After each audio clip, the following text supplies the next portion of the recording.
출산 후 아내가 달라졌다고 느끼신 적 있으신가요? 전에는 웃어넘기던 말에 울고 사소한 것에 예민해지고 뭘 도와주겠다고 해도 화를 내거든요. 어떤 남편은 이렇게 말해요. 원래 이런 사람이 아니었는데 출산하고 사람이 완전히 달라졌어. 그런데요, 이건 성격의 문제가 아닐 수 있어요. 2017년에 네이처 뉴로사이넌스라는 세계 최고 수준의 뇌과학 학술지에 아주 흥미로운 연구가 하나 실렸거든요. 스페인 바르셀로나 자치대학교의 연구팀이 처음으로 아이를 낳은 여성 25명의 뇌를 MRI로 촬영했어요. 결과가 충격적이었어요. 출산 후 여성의 뇌에서 회백질, 그러니까 뇌의 부피 자체가 줄어들어 있었고요. 그 변화가 최소 2년 이상 유지되고 있었어요. 후속 연구에서는 6년이 지나도 남아있는 걸로 확인됐고요. 성격이 변한 게 아니에요. 뇌가 물리적으로 바뀐 거예요. 오늘은 이 이야기를 해보려고 합니다. 장면 하나를 떠올려 볼게요. 임신 전에 아내한테는 이름이 있었잖아요. 회사에서는 김대리, 친구들 사이에서는 유진이, 남편한테는 여보 혹은 자기. 임신을 하고 나서는 엄마가 된다는 기쁨도 컸어요. 배를 만지면서 태명을 부르고 아이 옷을 고르면서 웃던 시간도 분명 있었거든요. 태동을 느끼면서 아, 진짜 엄마가 되는구나 하고 가슴이 벅찼던 순간도 있었을 거예요. 그런데 출산 후에 세상이 부르는 호칭이 바뀌어요. 오, 엄마. 소아과에서도, 키즈카페에서도, 단톡방에서도. 아침에 거울을 봐요. 부은 얼굴, 갈라진 손톱. 머리는 언제 감았는지 기억도 안 나요. 냉장고에는 예방접종 일정표가 붙어있고 구두 대신 슬리퍼, 회의실 대신 소아과 대기실, 화장대 위에는 먼지가 쌓여있어요. 내가 사라지고 엄마만 남은 것 같은 순간이에요. 이건 기분의 문제가 아니거든요. 뇌가 나보다 아이를 먼저 처리하도록 회로를 재배치하고 있는 거예요. 지금 이 순간에도요. 새벽 3시예요. 아이가 울고 아내가 일어나요. 남편은 옆에서 자고 있어요. 내일 출근이니까 깨우면 안 되겠다. 그 생각이 먼저 들어요. 창밖에는 불 꺼진 아파트 단지뿐이에요. 이 시간에 깨어있는 사람이 나밖에 없는 것 같거든요. 수유하면서 한 손으로 핸드폰을 열어요. 검색창에 이렇게 쳐요. 산후 우울증 증상. 결과를 읽다가 화면을 꺼요. 읽으면 읽을수록 더 불안해지니까요. 울고 싶은 건지 화가 나는 건지 그냥 피곤한 건지 감정의 이름조차 모르겠는 거예요. 한 가지 확실한 건 남편이 바로 옆에 있는데 세상에 혼자인 것 같다는 거예요. 이불 하나 사이에 두고 있는데 그 이불이 벽처럼 느껴지는 밤이 있거든요. 산후조리원 단톡방 비교. 산후조리원에서 같이 퇴소한 엄마들이랑 단톡방이 만들어져요. 처음엔 수유량이랑 신생아 황달 얘기를 나누거든요. 다들 비슷비슷해서 위로가 돼요. 그런데 100일 지나고 돌이 다가오면 대화가 달라져요. 우리 애 수면 교육 성공했어. 문화센터 베이비 마사지 다녀왔어. 이유식 직접 만들어서 냉동해. 요즘 영어 노출 시작했어. 읽고 나면 가슴이 답답해져요. 나는 아직 분유량도 헷갈리는데 이유식은 시작도 못했는데 다른 엄마들은 벌써 저만큼 가 있구나. 나만 뒤처지는 것 같은 이 감각. 이게 특별한 게 아니에요. 굉장히 흔한 거예요. 그리고 이건 의지가 약해서 느끼는 감정이 아니에요. 뇌가 비교 신호를 자동으로 처리하고 있는 거거든요. 시어머니가 아이를 데리고 산책을 나갔어요. 2시간이에요. 2시간 동안 아무것도 안 해도 돼요. 드디어 나만의 시간이에요. 침대에 누워봐요. 잠이 안 와요. 카페에 갈까 하다가 옷 갈아입기가 귀찮아서 그냥 소파에 앉아요. 핸드폰을 열어서 멍하니 릴스를 넘기다가 어느 순간 아기 이유식 영상을 보고 있어요. 넷플릭스를 켜요. 뭘 볼지 10분 동안 고르다가 그냥 꺼요. 유튜브를 틀어요. 추천 영상이 전부 육아 관련이에요. 2시간이 지나서 현관문이 열려요. 아무것도 못했어요. 쉬지도 못했고 나를 위한 시간도 아니었어요. 누가 보면 2시간이나 쉬었다고 할 거예요. 그런데 본인은 알아요. 아무것도 안 한 게 아니라 아무것도 못한 거라는 걸. 쉬고 싶은 마음은 진짜거든요. 그런데 너무 오랫동안 아이 중심으로만 돌아가서 뇌가 나를 위해 쉬는 법을 잊어버린 거예요. 이 네 장면의 공통점이 뭘까요? 아내가 유독 예민한 게 아니에요. 아내의 성격이 변한 게 아니라 뇌가 변한 거예요. 그런데 대부분의 남편은 이걸 몰라요. 성격의 문제로 받아들이거든요. 원래 안 그랬는데 왜 이러지? 왜 이렇게 예민해진 거야?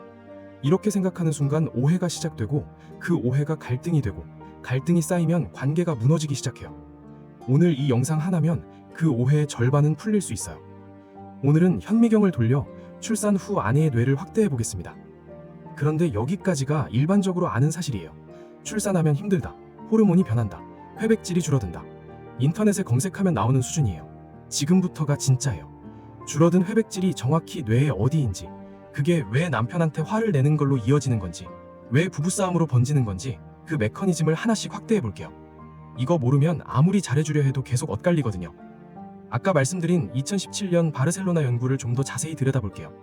엘셀린 후크제마라는 연구자가 이끈 팀이에요. 이 연구팀이 한 일은 이거예요. 처음으로 아이를 낳은 여성 25명, 출산 경험이 없는 여성 20명, 그리고 남성 대조군의 뇌를 MRI로 비교한 거예요. 임신 전과 출산 후에 각각 찍어서 변화를 추적했어요. 결과가 아주 명확했어요. 출산한 여성에게서만 전두엽, 측두엽, 후두엽의 회백질이 줄었거든요. 출산 경험이 없는 여성한테는 이 변화가 없었고 남성한테도 없었어요. 오직 아이를 낳은 여성에게서만 나타난 변화예요. 그리고 머신러닝 분류 분석을 했더니 회백질 변화만으로 임신한 여성과 그렇지 않은 여성을 100% 정확하게 구분할 수 있었어요. 그만큼 뇌의 변화가 일관적이고 뚜렷했다는 거예요. 그리고 특히 줄어든 부위가 어디였냐면 디폴트 모드 네트워크라는 영역이었어요. 어려운 용어인데 쉽게 말씀드릴게요. 이 영역은 타인의 마음을 읽는 영역이에요. 상대방의 감정을 추측하고 의도를 파악하고 비언어적 신호를 해석하는 곳이거든요. 말을 못하는 아기의 신호를 울음톤의 미세한 차이, 표정의 변화, 체온의 변화를 읽기 위해서 뇌가 다른 기능에 쓰이던 자원을 가져다가 이 영역에 몰아준 거예요. 비유하면 이래요. 집을 허문 게 아니에요. 아기 방을 넓히려고 서재랑 드레스룸을 합친 거예요. 집 자체는 그대로인데 방 배치가 완전히 바뀐 거죠. 그리고 이 연구에서 정말 놀라운 발견이 하나 더 있었어요. 이 변화는 아이에 대한 애착 점수가 높은 어머니일수록 더 크게 나타났어요. 다시 말하면 뇌가 많이 변할수록 아이를 더 사랑하고 있다는 뜻이에요. 뇌 변화량으로 사랑을 예측할 수 있었다는 거예요. 그러니까 아내가 아기 재우는 소리에 온 신경을 곤두세우고 있는 거, 남편이 거실에서 TV 소리를 높이면 바로 쏘아보는 거, 그게 성격이 예민해진 게 아니라 뇌가 그렇게 설계된 거예요. 아이를 지키기 위해서 뇌가 스스로 리모델링한 결과예요. 그런데 여기서 질문이 하나 생기잖아요. 회백질이 재배치됐다. 애기 신호를 잘 읽게 됐다. 여기까지는 이해가 돼요. 그런데 왜 남편의 문 닫는 소리에까지 반응하는 걸까요? 왜 시어머니가 아이를 낳는 방식에까지 예민해지는 걸까요? 애기 신호만 잘 읽으면 되는 거 아닌가요? 여기에 두 번째 연구가 필요해요. 조금 더 확대해서 들어가 보겠습니다. 핵심 연구 두 번째, 편도체 경보 시스템. 2014년에 루스 펠드만이라는 연구자가 이끈 팀이 89명의 부모를 대상으로 이런 실험을 했어요. 애기 울음소리를 들려주면서 fMRI로 뇌를 찍은 거예요. 어머니, 아버지, 그리고 동성 커플 중 주 양육자인 아버지까지 포함시켜서 부모의 뇌가 어떻게 반응하는지를 비교했어요. 결과가 이래요. 어머니의 뇌에서 가장 세게 반응한 곳이 편도체였어요. 편도체가 뭐냐면 쉽게 말하면 뇌 속에 있는 위험 감지기예요. 위험 신호를 감지하면 바로 경보를 울리는 기관이에요. 우리가 어두운 골목에서 갑자기 발소리를 들으면 심장이 쿵 하고 뛰잖아요. 그게 편도체가 작동한 거예요.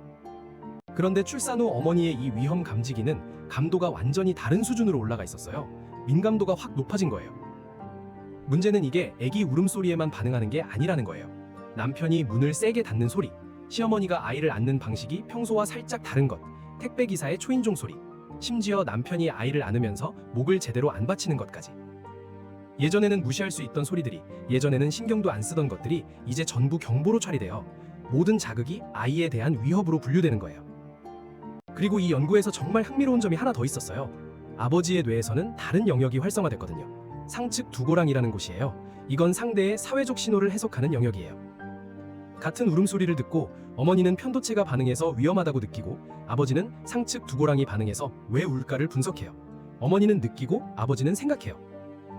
이게 무슨 뜻이냐면 같은 상황을 겪고 있는데 두 사람의 뇌가 완전히 다른 방식으로 처리하고 있다는 거예요.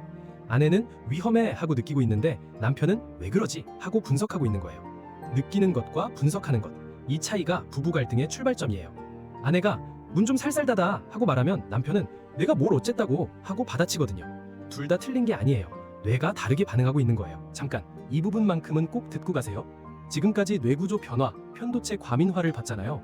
그런데 이 두 가지만으로는 설명이 안 되는 게 있어요. 왜 출산 직후가 특히 힘든 걸까요? 한 달, 두 달, 석 달. 왜 이 시기가 유독 그렇게 고통스러운 걸까요? 여기에 세 번째 요인이 있어요. 이걸 모르면 앞에서 배운 것들이 완성이 안 돼요. 2024년에 네이처 뉴로사이언스에 실린 로라 프리시테의 연구팀의 논문이에요. 이 연구는 정말 특별했어요. 한 명의 여성을 임신 전부터 출산 후 2년까지 총 26번 MRI를 찍으면서 추적했거든요. 한 사람의 뇌가 어떻게 변해가는지를 시간순으로 전부 기록한 거예요. 여기서 확인된 호르몬 변화가 이래요. 임신 말기에 에스트로겐이 12,400 피코그램 퍼 밀리리터까지 올라갔다가 출산 직후에 급락해요. 출산 3개월 후에는 11.5 피코그램 퍼 밀리리터까지 떨어졌어요. 프로게스테론도 마찬가지예요. 임신 전 0.84 NG 퍼 밀리리터에서 출산 전 103 NG 퍼 밀리리터까지 100배 이상 올랐다가 출산 후에는 0.04 ng/ml로 급격히 떨어져요.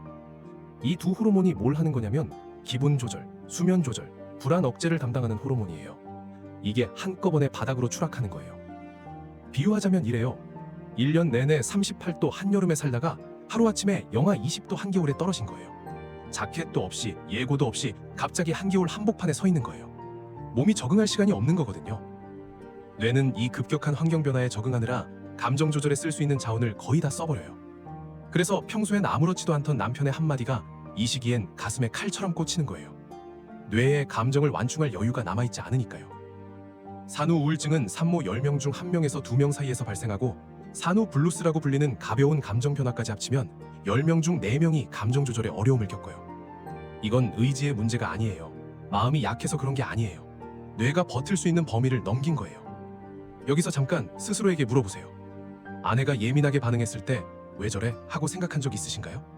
원래 이런 사람 아니었는데 하고 실망하거나 답답했던 적은 없으신가요? 만약 있다면 그건 아내를 몰라서가 아니에요. 뇌를 몰랐기 때문이에요. 회백질이 재배치되고 있다는 걸, 편도체가 24시간 경보 상태라는 걸, 호르몬이 절벽에서 떨어졌다는 걸.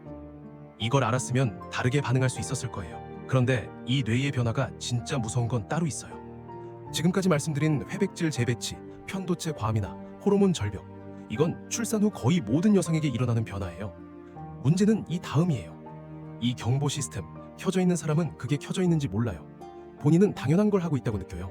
아이를 지키고 있을 뿐이라고 생각해요. 위험한 걸 미리 막고 있는 거라고 확신해요. 그런데 이게 꺼지지 않으면 어떻게 되느냐면요. 요즘 극성 엄마라고 하면 어떤 이미지가 떠오르시나요? 학교에서 아이가 친구랑 다퉜는데 담임한테 전화해서 항의하는 엄마, 급식 반찬이 마음에 안 든다고 민원 넣는 엄마, 체육 시간에 다칠까봐 빠지게 해달라는 엄마, 아이 짝꿍이 마음에 안 든다고 자리 바꿔달라는 엄마, 심지어 아들이 군대 가서 중대장한테 전화하는 엄마까지 있거든요. 우리 아들 훈련 너무 힘들어하는데 좀 빼주세요. 이게 웃긴 얘기가 아니에요. 실제로 일어나고 있는 일이에요. 선생님들이 교권 침해로 무너지고 있는 이유 중 하나예요. 그런데 이 엄마들한테 물어보면 본인이 극성이라고 생각하지 않아요. 당연히 해야 할 일을 하고 있다고 느껴요. 엄마로서 마땅히 해야 할 보호를 하고 있다고 확신해요.